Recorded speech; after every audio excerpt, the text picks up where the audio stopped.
2021-এ তৃণমূল জিতেছিল 214, এবার একটা হলেও আসন বাড়বে।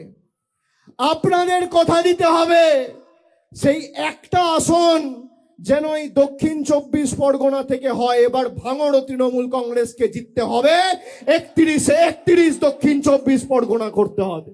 আমি সেটা বলার আগে এখানে শওকত মোল্লা আমার পাশে চলে এসেছেন। কাজে জিত নিশ্চিত। আমরা এটা নিয়ে আর কিছু বলতে চাই না। আমরা এমনিই জানতাম যে ভাঙড় আমাদের সঙ্গে রয়েছে।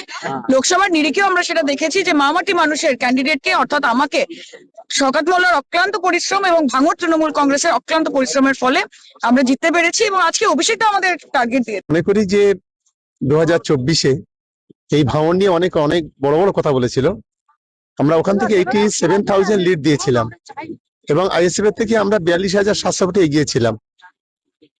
2024-এর থেকে আমাদের এখন বর্তমানে পরিস্থিতি অনেক বেটার। ফলে অভিষেক বন্দ্যোপাধ্যায় যে টার্গেট দিয়েছেন প্রত্যেকটা বিধানসভা 50,000 উপরে জিততে হবে, আমরা অভিষেক বন্দ্যোপাধ্যায়ের সঙ্গে একমত।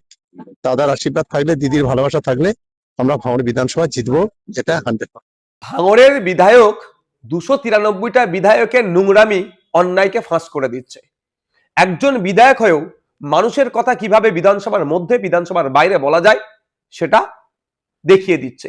আজকে রাজ্যের মানুষ বিধায়কদের মাইনে, ফোন খরচ থেকে শুরু করে কি করা অ্যাক্টিভিটি কি হওয়া দরকার সেটাও জানতে পারছে ভাঙড়ের একমাত্র বিধায়ক সংযুক্ত মোর্চা তথা আইএসএফ এর বিধায়কের জন্য। তাই এক আইএসএফ এর বিধায়ক তৃণমূল কংগ্রেসের নোংরামি, বিজেপির সাম্প্রদায়িকতার বিরুদ্ধে যেভাবে লড়ে যাচ্ছে, তৃণমূল কংগ্রেস আর বিজেপি চিন্তিত হচ্ছে।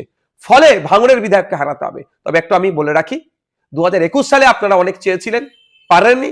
2026 সাল আসছে, সংযুক্ত মোর্চা 2026-এ যাতে তৈরি হয় তার জন্য আমরা চেষ্টা করছি।